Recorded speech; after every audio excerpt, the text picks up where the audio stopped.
Hey everyone. Always a little late, but I will do it. At least start. When I say I will do on the day, might be 5 to 10 minutes late, but I had two kids. I do the best I can, and I had one that was holding out. Plus, tripped my beer, needed a shower, that kind of stuff. But you're here for deck techs, so we'll get started with cheating at life. Hashaton. In the description below, I'll include links to the deck list. Feel free to click on those, check them out if you want. See how we look on the screen here. I'm blocking too much, probably a little too big here. Let's move over this way. Let's make myself a little smaller. All right, there we go. The far right's just lands, and they're just for fixing. Nothing too special. I guess I could make this bigger too. For your viewing pleasure. It still look alright proportion-wise. I guess I could go bigger now. There we go. Anyways, Hashaton, the Scarab's Fist. Ever since a bunch of the spoilers for this deck came out, I've been hearing a lot of grumbles that the prices have been going up, so I kind of want to check it out.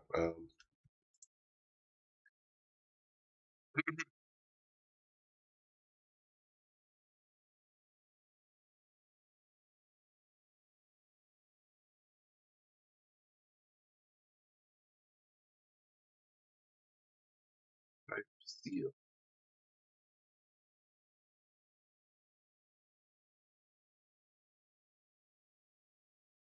Weird that they don't list the commander decks just right off the bat. I have to probably type it in. Aetherdrift. Can't even spell Aether right.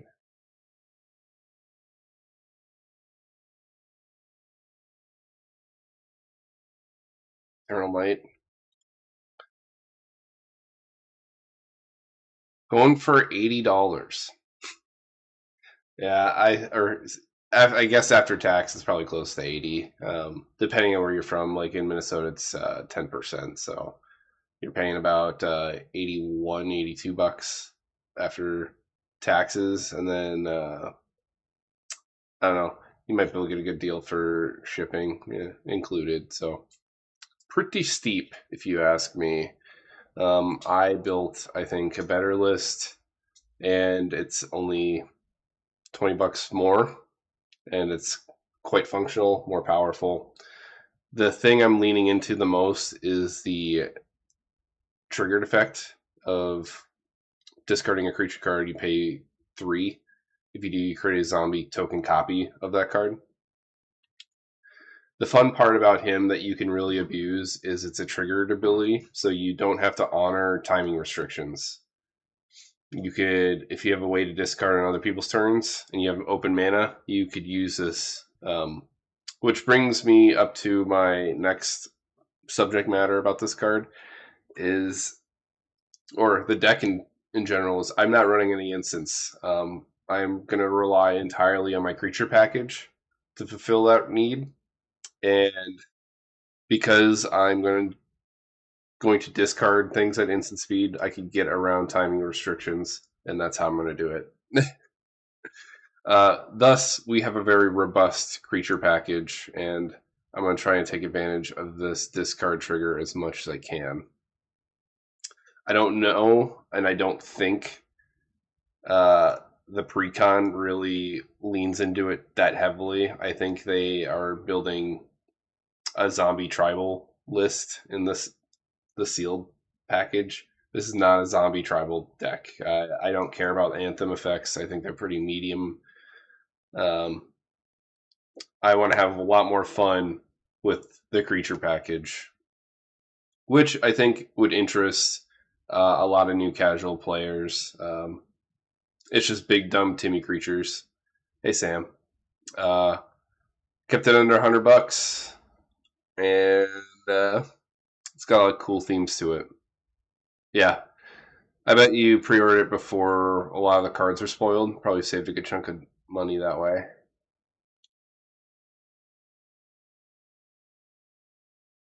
Yeah, I don't mind cycling creatures. They just have to do more than just be vanilla bodies. I went more chasing the sweet triggers of these creatures coming down, either on ETB or on death. From our creature package, we'll start talking about what we got to work with. Aerial Extortionist, it's a pet card, but it's a card advantage piece. Whenever someone casts this card from anywhere other than their hand, you draw a card. This comes up a lot, I think, more than people think it does. It's very similar to my favorite pet card, which is Ghostly Pilferer, which I'm also running in this list. It does the same thing where you draw when something's exiled. Plus, uh, it has an ETB trigger where I can exile a permanent and force someone to recast it, which is a good tempo kind of play. It's really annoying for that person to have to recast their stuff. Agent of Treachery, it's a control piece where it acts as a theft card. I can steal any permanent, and if I control 3 or more permanents, I draw 3 cards at my end step. Angel of Ruins, this is one of my cycling packages. You could cycle it away, put in your graveyard, get the discard trigger, and get a plains from your library. It's pretty nice. If you get 3 extra mana after the cycling costs, you get to exile 2 artifacts and or enchantments. Oh, the way I get to discard stuff is I have tools that force myself to discard. So I'll get to that here in a little bit. I'm just going to go from top to bottom, and then when we come to one of the examples, you'll see what I'm talking. The whole point is not to overdraw. I just like drawing cards, and it's drawing cards. I wouldn't say I like it. It's probably just a necessary thing in Commander. If you have the mana, you need the cards to spend the mana on, and it comes hand in hand. Oh no, that's okay. Don't worry about it, man. Angelic Arbiter be a pill. We take away people's combat steps, or we take away their ability to cast things. That it makes people have to choose one or the other. Except for us, we don't have to follow those rules. It's a sweet body to animate. Archie is probably our second and only other creature that cycles, but his discard trigger puts a -1/-1 counter on your opponent's stuff. So we're going to be discarding a lot of cards and clearing the boards up because of Archfiend here. Archfiend Shadows is one of our reanimation pieces. I got a couple. I think I have 5 or 6 creatures that animate a body from our graveyard, which is kind of fun because if I make a token copy of this, I'll just bring back the original piece and then use that original piece to bring back another piece. So I'll be putting at least double-digit power in every time I find one of them. It's super fun. Something you could do that I'm not doing in this list is you could add an infinite setup where if you want to add some sacrificial outlets and you want to add some aristocrat pieces where you drain people for things dying, if you find 2 of these effects where you bring something back, it's an infinite loop and you just drain people to death. But I wanted to play big dumb Timmy creatures and beat people the old-fashioned way. Ashen Rider is an oldie and goodie. I don't remember the last time I played one of these. It has a ETB and a death trigger where you exile a permanent. Burnished Heart, pretty fun. This deck is very mana hungry. 3 mana is not something to scoff at. Ideally, we could get 2 creatures down per revolution of the table. That means we need more mana. Ditching a Burnished Heart is not a bad deal. And then making a token copy, because you still get 2 lands out of the deal. Butcher Malakir to force our opponents to sack their stuff. It's like a, what do you call it? Man, I'm at a loss for words, but there's a 4-mana enchantment and a 5-mana enchantment that does the same thing. Where if someone of yours dies, of course I want to sacrifice something.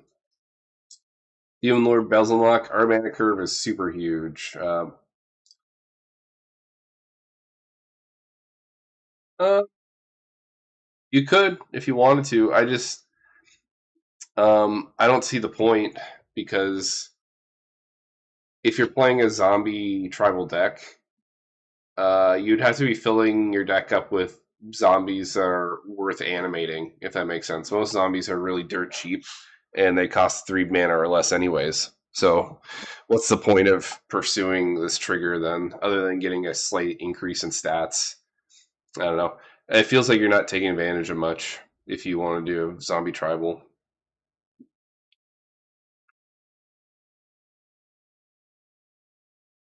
Let's see. Our mana curve is 2.96. Probably one of the highest mana curves I ever played, but we are not going to be hard casting these rarely ever. Um, this is pretty negligible. Our curve might be a little bit better. That this does include a risk of having clunky hands. You're opening 7. You have to be good at mulliganing. If you're not a good decision maker when it comes to making mulligans, this might not be the deck for you. Personally, I mulligan until I have a rock in hand. This list is kind of a bit of a must to do that kind of behavior with. Uh, Once you hit 3 mana, you're in good shape. After that, everything else is kind of just negligible, and they'll just kind of fall into place. But because our mana curve is so ridiculous, Demon Lord Belzenlock X has a pretty sweet card advantage piece, and it's a 6/6 beater of Flying and Trample. On ETB, you look at the top card of your library. If it costs 4 or greater, put in your hand, lose a life, and you repeat that process. So it should see a good chunk of cards. Bluebeam Primordial steals instants and sorceries from your opponent's graveyards. Dream Trawler. Now, this is one of our discard outlets.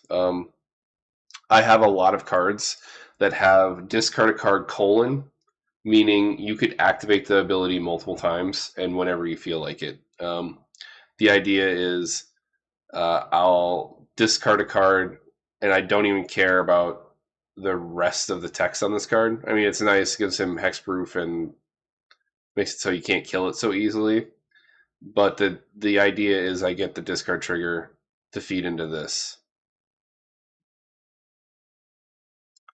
And that's just one of many that I got in here. So that's one. Ghostly Pilferer. Normally I run this in every blue deck, but it's also a theme piece in that it also has a discard outlet printed on it. So very rarely do I have Ghostly Pilferer fill more of a role than just being a pet card. It kind of fulfills 3 things. Gets me cards, is a discard outlet, and yeah,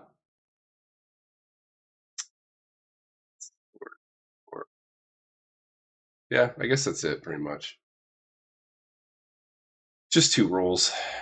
High Cliff Felidar. It's one of our rubber band cards. It ETBs, and we get to force people to lose their strongest creature. It doesn't affect ourselves, and it's a 5/5 beater. Sphere of the Supreme Judge is a card advantage beast and a deterrent. It keeps people from attacking us. If they do attack us with a creature, we draw a card. Shinja Taxis, this is one of our hosers. You animate this, catch people with their pants down, especially when we are discarding and animating things at instant speed. I would probably cheat this out on the person's turn with the most cards in hand. Like, don't do this until the very last possible moment.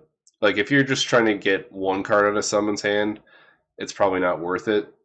But if you go to the next person's turn and they have 5 to 7 cards in hand, that'd probably be the moment I'd cheat this in and bring them down to earth a little bit. This is a very hated card, but it's effective at what it does in that it forces people to be unable to compete with you. They reduces their hand size to 0. They have to discard everything. The animation piece that we talked about earlier is the second one. Kothafed, this is a sweet card advantage piece. Whenever any permanent owned by another player is put in the graveyard, we lose a life draw card. That's a lot of cards. Also for just mana and fixing. Limited Primordial. This lets us rubber band and control the board. Lets us hit a creature from each player. Minimize the Ageless. It's an extra turn kind of creature. It's pretty sweet. Necropolis Regent. This is one of our big scary things to animate. Kind of one of those things that helps us close out the game. We won't probably finish people off the first time we attack with stuff, but the second turn, most likely, because then we get to throw on a bunch of counters. A lot of these big creatures that I'm running also have some kind of form of evasion, like flying, and we're going to win with good old-fashioned combat damage. Notion Thief to steal cards from people. Peregrine Drake to solve our mana problems. Fantasog, this is another one of our discard outlets. This is the third one. You sack an enchantment. We're not going to be doing that. The other ability we cared about is the bottom one, where we discard a card from our hand to give it a stat increase. Don't care about the stat increase, care about the discard. Phyrexian Delver, our third animation piece. Psychotog, our fourth discard outlet that we could activate at instant speed. Putrid Imp, fifth, lets us discard at instant speed. Raffine Scheming Seer. This is kind of fun. It gives multiple. Oh, it gives a target creature conniving X, or X the number of attacking creatures we control. It's just a discard outlet that is reusable. It's not instant speed, but it's a scary piece. So it lets us dump a bunch of counters on this stuff too. Reaper of the Abyss, a control piece. Each end step, if a creature dies this turn, you destroy a non-demon creature. The key phrasing on that is each end step. So imagine how many things die on people's turns, and then this triggers every single time. In a dream world, this will trigger 4 times per revolution of the table. Resolute Archangel to reset our life total. Pretty darn annoying for our opponents to have to deal with. Ray of Dawnbringer. This is going to be a funny piece and a reanimation piece. I don't remember the last time I went out of my way to play a Ray of Dawnbringer. But this is perfect because I cheat her out. I ignore 9 mana for the exchange of 3, and then I use the token copy to bring back the original, and then every upkeep I'll see 2 creatures instead of just 1. Scroll Primordial. Let's animate creatures from each of our opponent's graveyards. Sarah's Emissary to be a hoser. It's like a bomb. We choose a card type. All of our creatures have protection of that card type, including us. Something I always forget when I play this is the very first word of that bottom paragraph, which is you. I don't know how many times I've chosen a card type, and then I forget that I'm protected from something until someone tries hitting me with a creature and there's no damage dealt to me, and then they're complaining why am I not doing damage, or they cast a big sorcery that does a bunch of damage and I'm unaffected by it. Super funny. You just have to know your play table. Yeah. Yeah, the big dumb creature angle is super fun. I think this will be very new player friendly and enjoyable. Like I mentioned from the beginning, is that you really have to have good mulligan practice. That's about all I really think is the most stringent part of the game for you, is deciding what and what not to keep. You get a free one, so take advantage of it if you must. And don't hesitate to go to 6 or even 5 cards. That means you have to play the game. Shadowgrange Archfiend. This forces opponents to sack their biggest creature in their boards.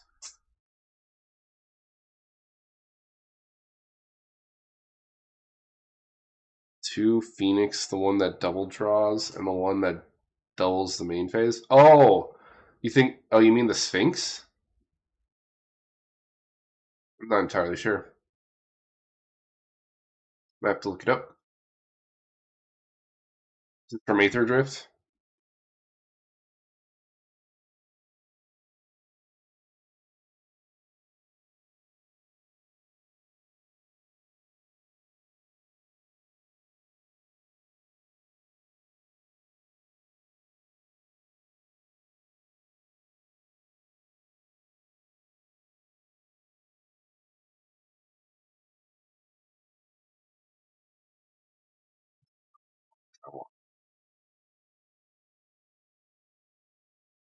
I like their search thing, but they're not the fastest at updating their stuff. So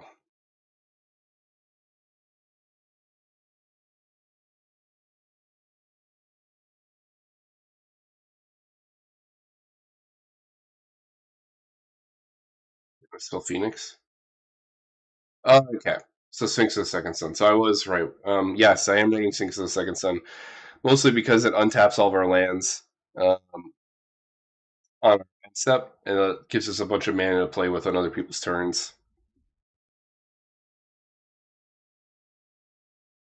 Sour Stagnation, it's a pet card, but it draws us a ton of cards. Sister Hospitality, this is our fourth or fifth reanimation piece. I would run Consecrated Sphinx, but it's a $32 card. It's been creeping back up in price lately. It's Consecrated is one of those cards that like will always go up in price just by how strong it is. It's like a casual player's wet dream. I would even say, even in competitive, if you manage to get one of those down and it sticks, it's pretty much game over. Discard or Scourge Familiar is another discard outlet. Only this adds mana. Probably the most useful discard trigger we got. Cuts our trigger costs down a third, so we only have to pay 2 mana essentially. Psalm to get mana, we need it. Soundwave, this is kind of fun card. Lets us steal instants and sorceries from our opponents and cast them for free. And then here's the Sphinx of the Second Sun that we're talking about. We mostly care about the untap trigger. Everything else is just nice, I guess. I don't have a lot of cards that have upkeep triggers, but if I did, then they trigger same turn, which ain't bad, or twice a turn, depending on how long it's been in play. And drawing an extra card ain't bad either. Semblance. Oh, this is not the right angel. Not supposed to be in here. This is supposed to be Sunblast Angel. I think the autocorrect.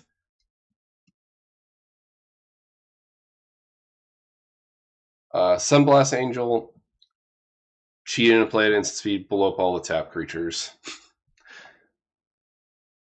This is our 6th instant speed discard outlet, or is it our 7th? I'm not sure, but give this a bigger toughness. Marina the Lich Queen. All the token copies that we make are zombies, so it kind of fulfills the same role as. Yeah, if you wanted to, let's see, scry and drain a bunch of people. It's not bad. If you got the money, why not? I focus exclusively on just getting the triggers for consistency.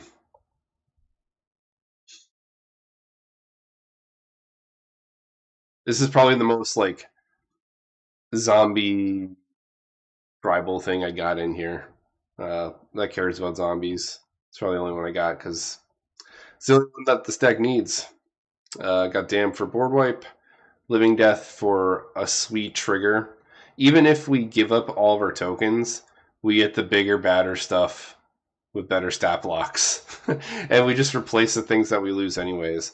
That and like we kind of force people to use removal on tokens, which feels really bad for them. It's not a permanent solution against us. And then Rise of the Dark Realms for $3. What I think is hilarious is you can play Rise of the Dark Realms for $3, and it's I think $12 cheaper than the Shouldered from March of the Machine. And essentially, people play that card for the same reason of pursuing that final trigger on her Saga side. Doesn't make any sense. We got a bunch of mana rocks. This is one of our discard outlets. It's not instant speed, but it's a free discard outlet that we can do at sorcery speed on our turn.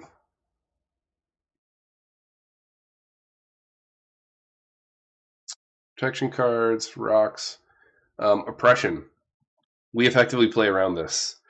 My favorite thing to do that I've noticed with this card is if I have an reanimation creature in my hand, I cast the reanimation card, the oppression triggers, I discard the most ideal target, and then I animate it the same turn. By the time the card you originally cast, the animation piece, resolves, the card that you're discarding to impression will be in the graveyard, and the ETB trigger will go on stack after. You'll see that the card's in your graveyard, and you can animate it. There is a little bit of a clunkiness because if you hardcast anything, especially that if it's expensive, it gets a little harder to pay the 3 over here. So hopefully you make enough mana between all these artifacts and like the stuff in here that lets you get lands, and you'll have plenty of excess by the time this starts taking effect. Orsold Cemetery. This is something we can do on each of our upkeeps. We return a creature from our graveyard back to our hand, and then we have new fodder for more discard triggers. Same with Tortured Existence. This kind of does both. It gives us a discard trigger, and it lets us return a card back to our hand. So we could loop the same 2 creatures over and over again and make a bunch of token copies of them. And that brings us to the end of Hashaton. This is my list. I built it on a budget for under $100. I think you're getting a better deal than paying $82 for this. You could spend $20 more, get a functionally better performing deck, and I would say it's worth your time. We'll see. I'll post this on Reddit, and I'll probably get tore up for not having a lot of instances in here. But like I said earlier, that's by design. It's purposeful, and we're not going to get punished for it as badly as most people would, or most other decks would. The next one, let's see. What was the other thing? What's next on our list? The Prestige. We'll talk about this guy next. Mendicant Core Guidelight. He's super cool in that you get to play a slightly Voltron-y list without having to be too dedicated into playing Voltron. You won't have to dedicate a large portion of cards to your list to equipment, which only do one thing,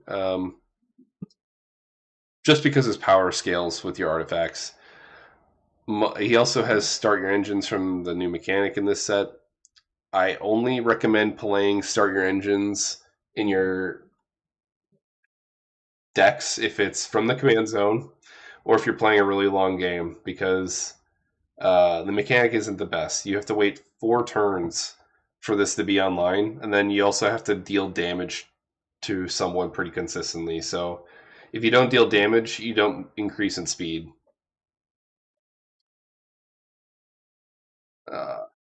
So keep that in mind when you pick out cards with max speed. I think the land that acts like an ancient tomb, if you have max speed, is super overrated. If you do not pay $20 for that card, it's a total ripoff. I think it's pretty darn bad. It might see better use in 60 card formats, but even then, it's probably not the best because 60 card formats are fast. The games don't last that long. I think by turn 6 in those games, you're wrapping up. And even in Commander, it's starting to feel like that too. Around turn 6, people are usually popping off doing something nuts. But once you hit max speed with this guy, you could start making token copies of every artifact spell you cast by just paying 1 mana. It's a scary ability. Probably the best max speed payoff that we've gotten that's worth pursuing and worth being gate kept away.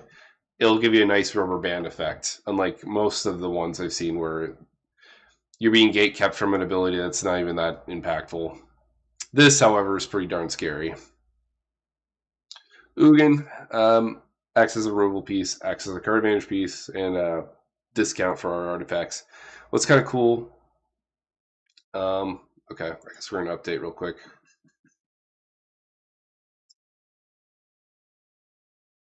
What's kind of cool about having all these artifact and coupons is I'd say blue and white is one of the best color combinations to have coupons for artifacts.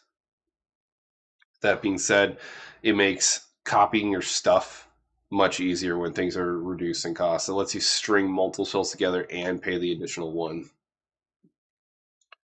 It's Fallen Sentry, just another evasive body that also cares about artifacts. Can beat people to death with these. Same with Filigree Attendant.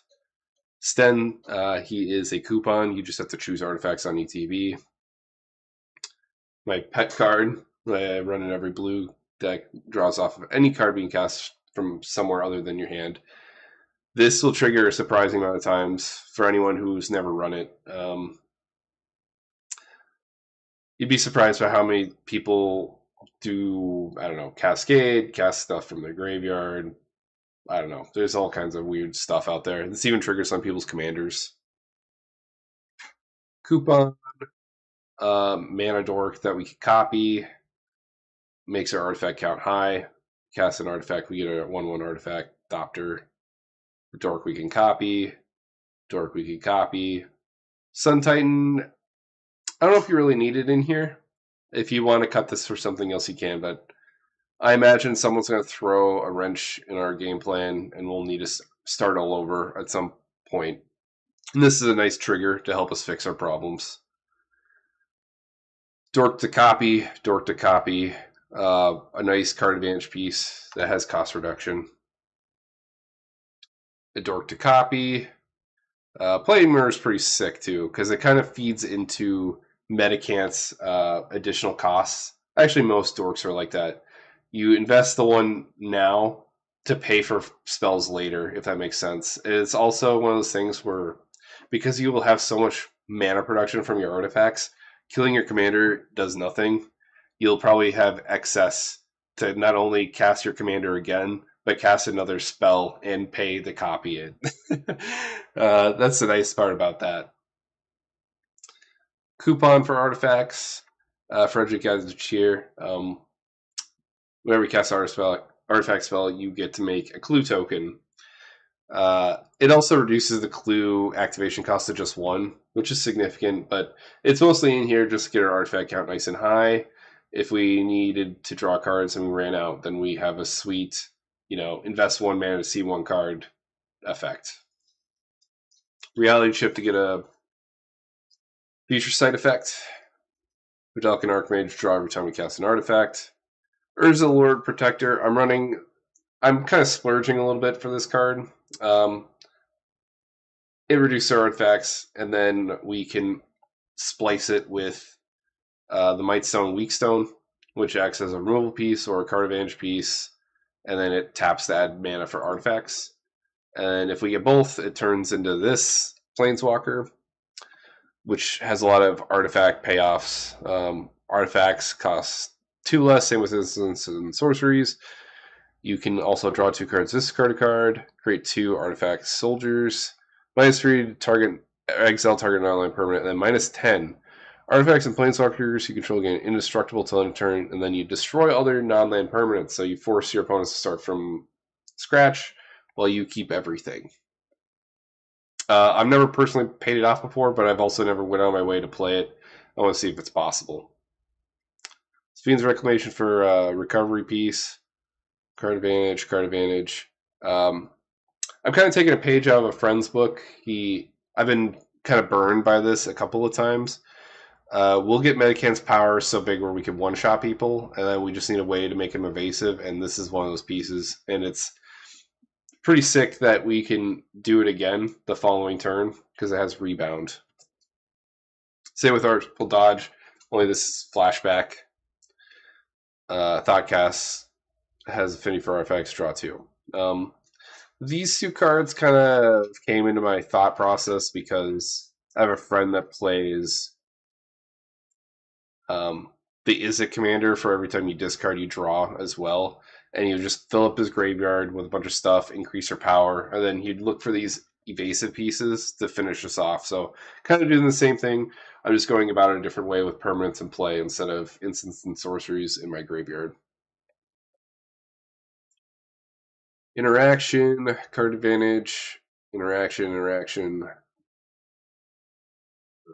Yeah, pretty much all of our instants just interact with our opponents. And then we have our sweet artifact ramp package. Manifold Key and Voltaic Key are great in terms of you could use it with other things in our deck. Other than just, we have a ton of mana rocks that tap for more than just one, so you net mana when you use this in conjunction with those. But there are some cards in here that pair up nicely with it, like Mystic Forge. You can untap it to mess with the top of our library, to cast more artifacts off the top. Manifold Key also makes it so our commander can't be blocked, so it kind of 2-for-1 effects with this card.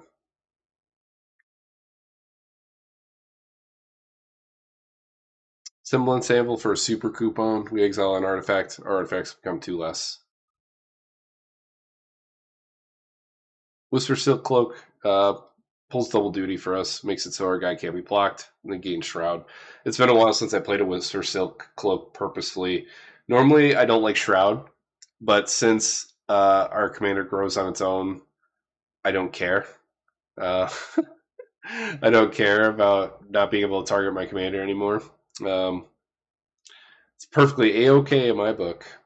Crystal Skull, Isu Spyglass. This lets us cast historic spells and lands off the top of our library. We have 38 cards on our artifacts, so those all count as historic permanents, and it acts as a mana rock.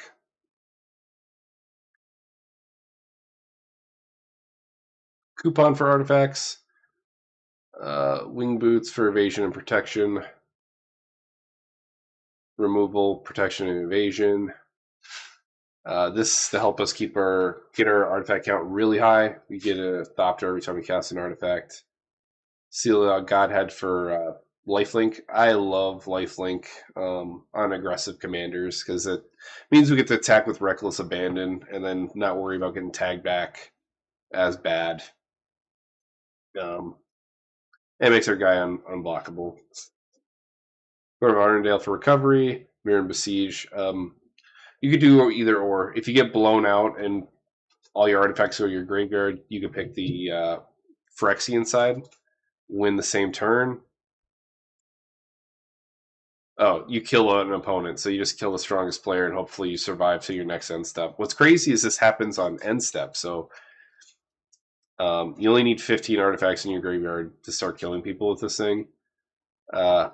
Most of the time, you're probably going to be selecting the mirror inside, so you can make artifacts every time you cast an artifact. And this brings us to the end of Mendicant.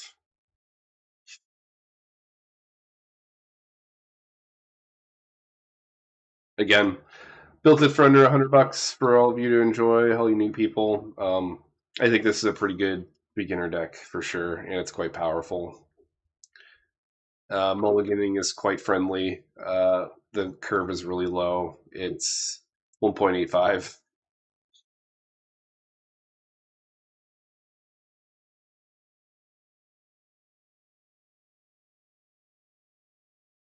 The Swarm. Aatchik the Emerald Radiant. This guy's really cool in that you have 2 of the Aristocrat, I guess, pieces in one card. You have the Aristocrat part, where you're draining people every time something dies, and then you have the fodder part. This thing will make you a ton of fodder. You make a 1/1 insect for every creature or artifact in your graveyard. Pretty wild, considering we have 46 artifacts in our deck, or 46 artifacts and/or creatures. So the dream is you sack Radiant and you loop him over and over again, and then you could just sack the tokens and then just drain everybody off with this last ability. He also throws counters on himself. I'm probably not taking advantage of that the best I could, but let it be known that you could pursue that. Like, you could probably put a Hardened Scales in this list. You could probably put more evasion in this list and change it up a little bit and make this a lethal attacker. But in my eyes, we should be able to drain people to death without having to go to combat. So I'm just going to pursue that and keep the focus there. Mill trigger us also get all of our lands back. Something that sucks about playing Mill is you could have some clunky land drops or setups. You won't get your lands because you're pitching them to your graveyard. This helps us fix that problem, lets them get all back, and could significantly ramp us by the time we want to cash in with this. Angel of Suffering, instead of taking damage, we mill. Yeah. I feel like normally, if you're paying more, I expect it to do more, and Aatchik does do more. It's worth its converted mana cost for having the drain effect already on this. You have everything you need on here except the sack outlet. So that's all we're going to be trying to accomplish is getting your graveyard huge and then finding your sack piece. Yeah, Angel of Suffering's a sweet mill card. I'm surprised this is only $2.50 for what it does. You don't see it that much. You have a 100 card deck, so you could soak a considerable amount of damage before you get a little nervous about this being in play. And then if people are trying to alpha strike you, just trade this away. That way you don't die to drawing. Mill piece, sack outlet, mill piece, except you pay 2 life and you get card selection. Pretty sick. Doom Whisperer, also surprising for $1.17. You could just activate this as many times as you have life. Super good. Mana Dorks. I purposely went out of my way to play Mana Dorks in this list and Mana Rocks because they all count towards Aatchik's graveyard count. Which is also kind of strange. Normally, when you're in green, you prefer land ramping, but in this round, I think different. Yeah, I think Insect Angle wouldn't be bad either if you want to shoehorn it in. You make enough of them. If you make an Anthem, or do they have flying too? No, they don't have flying, but I mean, you could go wide enough if you give it a slight stat increase, all of them. That's pretty darn scary.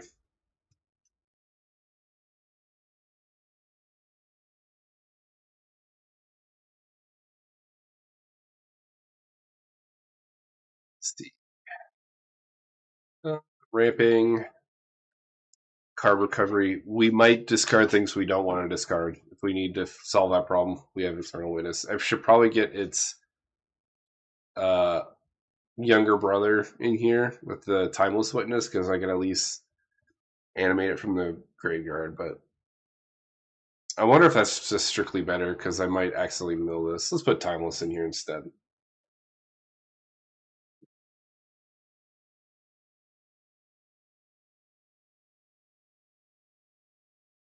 Jaheira for insane mana production. We could use our insects to tap for a green. Our Thug for dredging and milling. Mill piece. Mana ramp. Another mill piece. This is kind of fun. You sack a creature. So this is a sack outlet and it mills. So you target yourself with this ability every single time. Do not target other people with this. It's meant for yourself. Drawing cards. It only triggers once a turn, so you have to sack something on everybody's turn to get the max card advantage from this.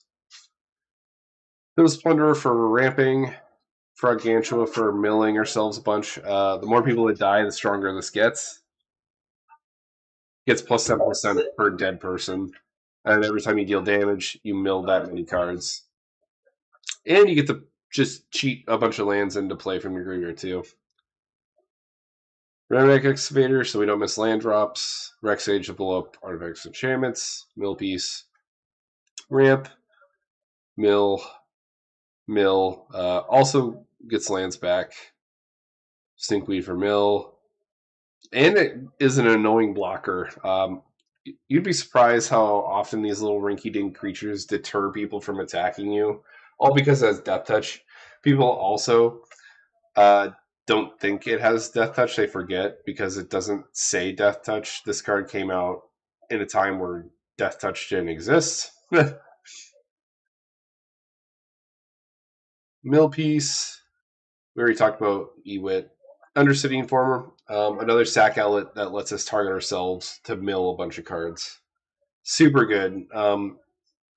We mill until we reveal a land, so you could hit a lot of cards with this if you have a big enough pocket. Unrealm Lich replaces our draw trigger by milling cards. Super good. And it protects itself by giving itself indestructibility. Sack outlet with see, mana ramp. Wold Shaper to recover our lands and mills ourselves. Lich Knight's Conquest. This is one of our big finisher cards. It lets us sack any number of artifacts, enchantments, or tokens to animate that many creature cards back from our graveyard. So the idea is we sack all of our insects, we bring back all the creatures and artifacts from our graveyard.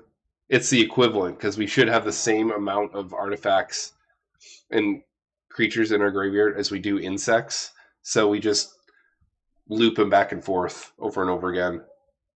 You might go one less, put your commander into your graveyard, and loop it again, and then you could do an insane amount of damage. I'd say on resolution of this, you should probably kill everybody. Ult for milling, overwhelming stampede for closing out games. The cool part, this is like the one time where I won't be sacking my insects if I have this in my hand. I'll make this fairly big, cast overwhelming stampede to alpha strike people to death. Drawing a bunch of cards. These are probably the only two cards I have in here that care about his power. Interaction, milling, interaction, milling, milling, interaction, interaction, interaction. Plume of Forbidden is pretty fun. It's a big card advantage piece. You choose all your insects, you draw a card and lose life per thing you select, because you could copy this as many times as you want for free.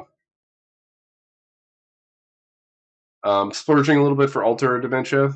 It's a 2-for-1 effect where we have a sack outlet and we can mill ourselves with it.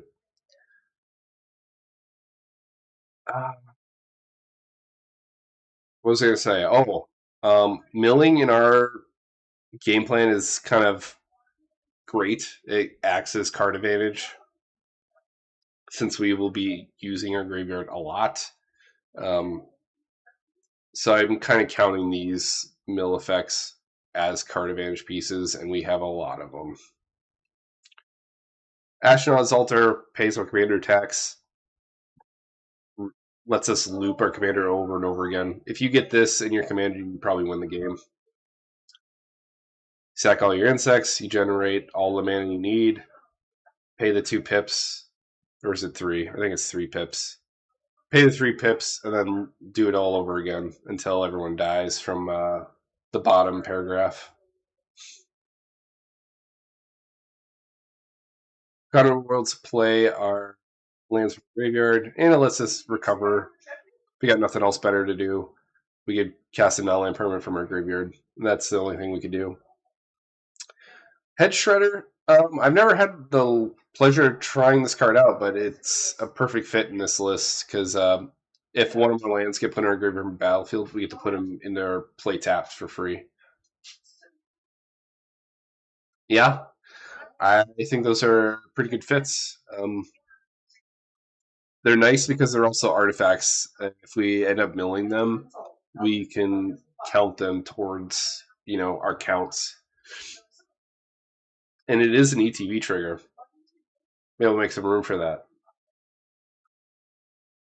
Skull Clamp, 1 mana, kill an insect, draw 2 cards.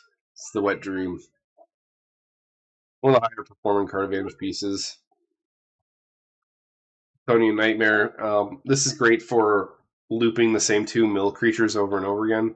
We animate a mill creature, use this 3 energy to recur another one. and we just go back and forth. We invest 2 mana every time we do it. Super fun. Draw an advanced step, kind of like Morbid Opportunist. Evolutionary, leave another sack outlet. Only we sack a creature and we find another creature with it.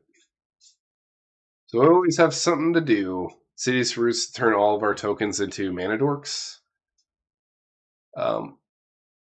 It also cares about things leaving your graveyard, so we make a bunch of tokens in that event. Rancor to give our commander trample, and this is one of the very, and probably only card that I have in here that's taking advantage of his power increase. I like it because it's cheap and it's recursive.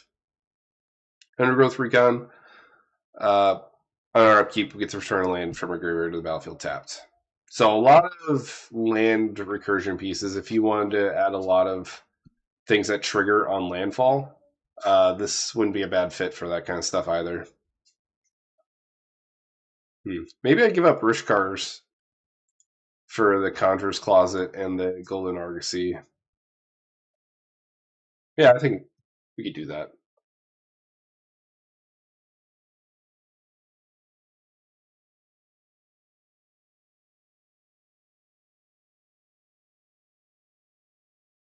What else do we want to give up for?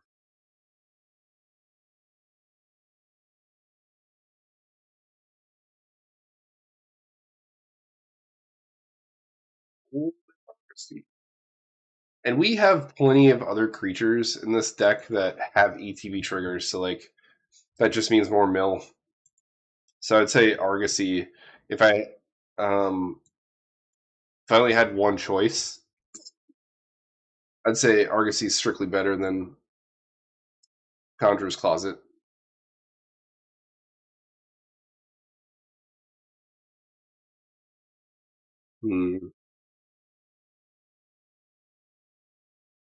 Oh, what do we give up for? That last pick, though.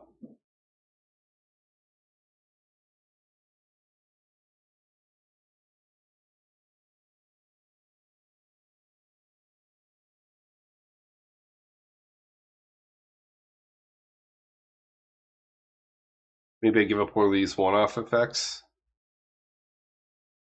Grapple the Pass could probably go. It's nice because it lets you pick out any land, while this one only cares about the lands that you mill. So that's kind of where Grapple the Pass is a little bit better. Maybe we'll give up Mulch then. Call it good. There we go. Thanks for the recommendation, Sam. Made the deck a little bit better. And we have our final list. Anthem Slinger. I built a list a while back from, what do you call it? Aftermath? March of the Machine Aftermath? Where I was playing with Narset, and the idea was because you generate tokens that have prowess, I'd only be playing instants and sorceries that make more tokens and just make all of them bigger. This kind of does it the same way, just a little bit different. Naya colors going wide is nothing new, but Naya colors and giving cost reduction is a different story. Never have we ever had a Naya color deck that reduces the casting costs of non-creature spells, which I want to take advantage of. I have a lot of big, scary spells in this list that I feel like most decks don't normally take advantage of. So the curve, it's a little big, 2.08. Actually, not too bad considering how many big, thick, scary stuff we got in here. Based on your speed from start your engines, the Anthem effect gets stronger and the cost reduction gets stronger.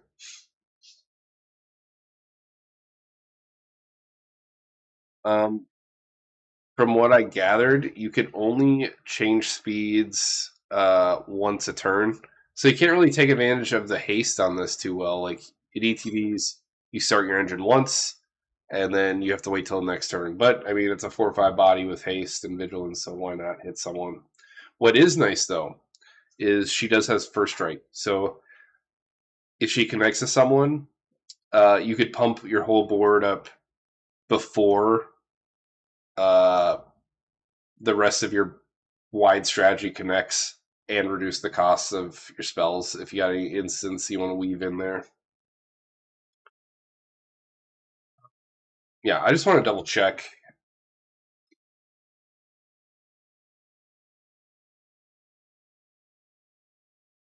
Just want to read the mechanic card one more time. Because I'm pretty sure you can only go up in speed once a turn.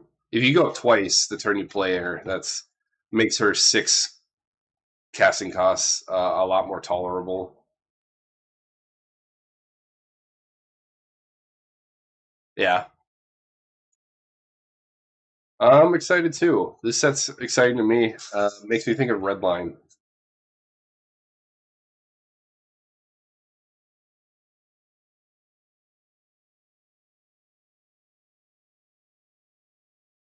Might have been faster just to Google the card instead. I'm just scrolling.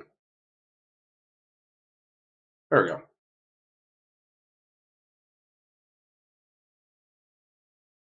Yeah, only triggers once a turn.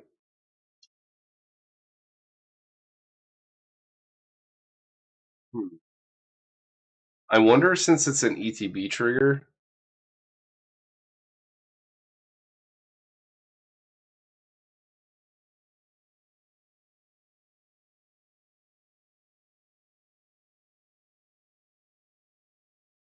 I wonder if someone's already Googled it.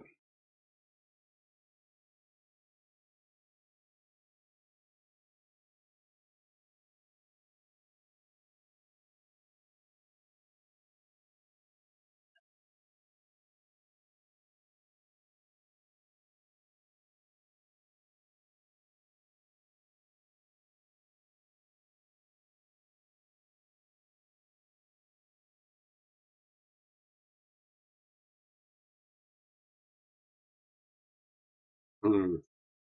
It's interesting because if you look at this, you wouldn't think that you can't increase the speed level 2 the same turn you play it. You just go to level 1 when she ETBs, and then on combat you connect, you go to the second level on your end step.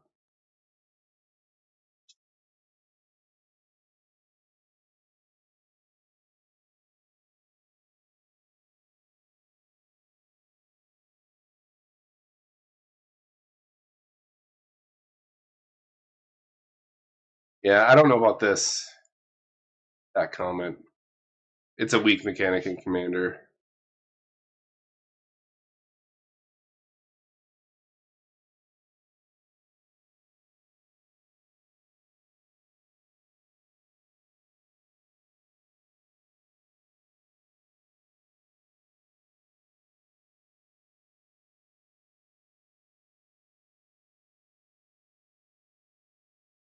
Man, this thread's so long. I'm just looking for.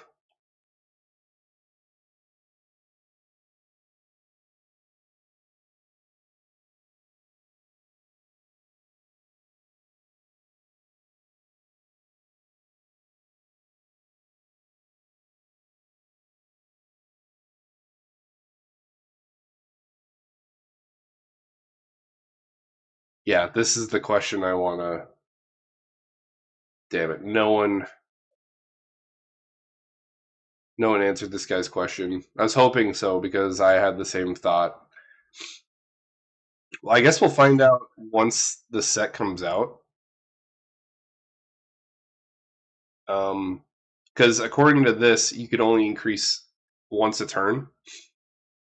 But that's only with the clause of someone losing life. So my thoughts are: you ETB, you get to start on speed 1. No one's lost life yet. You hit someone, and then you go to speed 2 the same turn.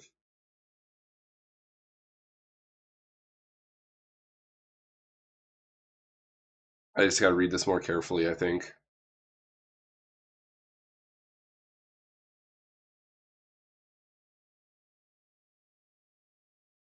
Yeah. I think they're separate kind of triggers. I'll be interested to see play wise, or if I come across a discussion about it. Um, that'd be nice. The only time you can trigger twice is that ETB trigger and you hit someone vulnerable. I don't think it'll work beyond that, but it saves you considerable amount of time and turns, at least. I got distracted. Sorry about that, folks. If anyone knows the answer to that question, I'd like to hear your reasoning behind it. But I think it works where you could have 2 cost reduction the turn you play it, which makes this a lot better. Elspeth makes a bunch of tokens. It's a non-creature spell, so it's cost reduction. In Dreamland, we pay 2 mana for this in Fantasy World. And it's a nice board wipe. If, I don't know, if Samut dies, then we have a clean sweep where our board gets unaffected. Kadir, color small, it says double our token counts. Young Pyromancer, we get a token every time we cast a instant or sorcery. Same with Monastery. Oh, this is not supposed to be Swift Sphere. It's supposed to be Monastery Monk.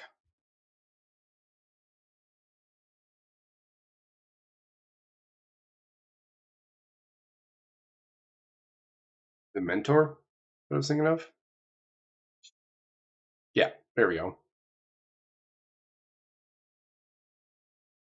Regular Spider, whenever someone casts anything, we make an insect. Racks it up pretty fast. Nice Sun's Vanguard is a card advantage piece, and it gives our tokens double strike, so pretty darn threatening. It's a 2-for-1 piece. Whenever a token you control attacks a player, you exile the top card of your library.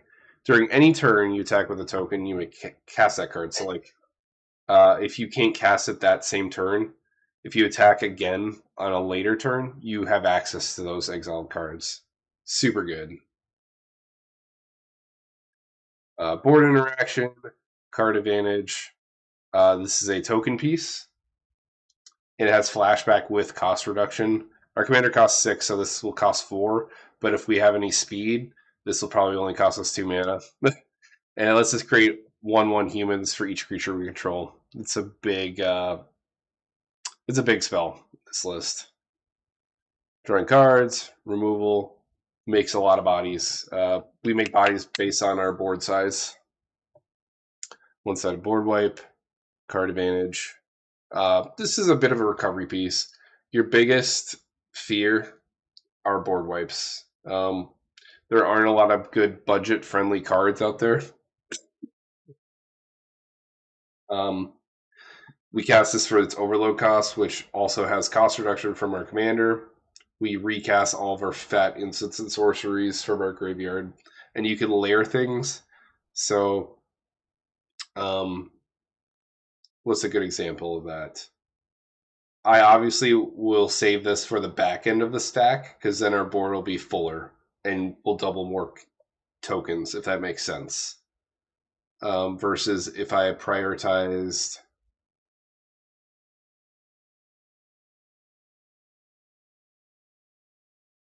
something else. I guess call the copper codes. We'll say a board wipe happens. We have some indestructible creatures sticking around. If I do call the copper codes first, I'll make those bodies, and then I could double that. Instead, if I double nothing or 1, it's a lot smaller and you get fewer tokens on the deal. It's probably hard to visualize on the stack if you're new to the game, but these Mizzix triggers are going to be huge, or this is going to be your giant haymaker. Even if you just suffered a board wipe and you just need to close out the game, this will do the job. Either way, if you're in a position of vulnerability or in a position of winning, this card is excellent. Serious Predation is a one-sided board wipe, and we make tokens with it. Deployed up front, we make a bunch of soldiers based on our board size. Board size token generator. Card advantage. Make a bunch of tokens based on power. which is nice because our board scales off of our commander too, so it should be pretty decent. Boundless Realms because it's fun. Um, I just want to take advantage of these really sweet ramp spells. That way, if people kill our commander, we're not dead in the water. We can just cast her again and be back to where we left off. With that 4 mana cost reduction, you cast this for 3. It's a strictly better and scarier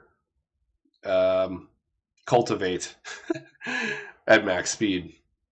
Pass in Flames is a recovery piece. Gives all our instants and sorceries flashback till end of turn.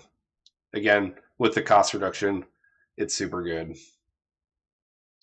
Pest Infestation, we get to blow up a bunch of artifacts and or equipments. Get double the amount of tokens. This is a overrun effect. Big ramp piece. We search our library for lands based on a creature's power. Tempt with Vengeance. I don't mind these X token generators because one of two things. If they're at sorcery speed, the tokens have haste, and I made that decision so I could close out the game. Same with Song of Totenzans, gives the tokens haste. And then I have X spells in the instant category, like Secure the Waste. I just play it on the turn right before mine, and then my creatures have pseudo haste. Same with March of the Multitudes. It's even better because it has Convoke, so I can tap down my very wide board and make even more tokens.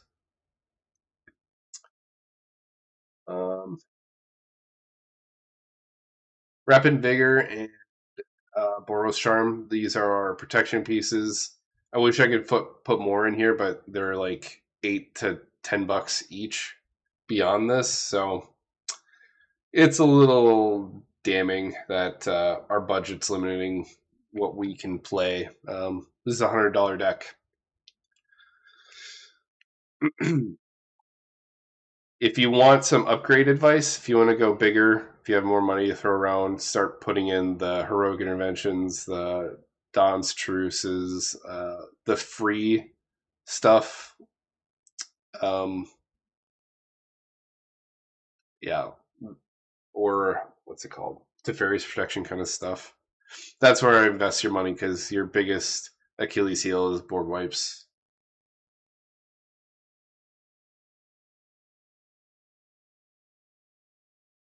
Glandrium Ambush. This is a fog effect that also generates a bunch of tokens. It might. I don't know how I didn't get Arachnogenesis in here. Maybe we should make room for that. I feel like that's based on. Yeah, it's based on the same thing.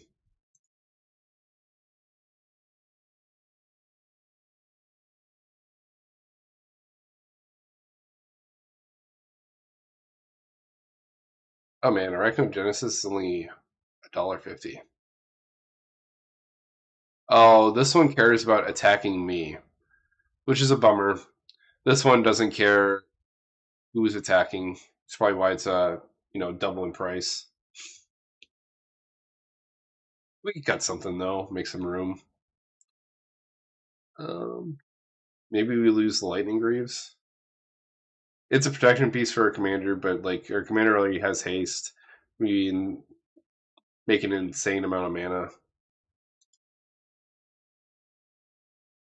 Maybe just let it go. I am including artifacts in this list, mostly because they're colorless and I can make them free. Who doesn't like free mana? Turn them all into moxes. And it fixes our mana without requiring different colors. Citro Celebration, another trample piece, so we could guarantee people lose life to increase their speed. It also puts in a bunch of bodies.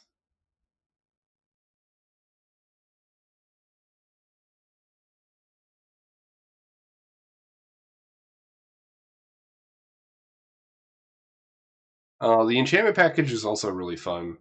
Enchantments are non-creature spells, so they're also affected by the coupon from Samut. Bell for Bredigard to put in tokens and double our tokens.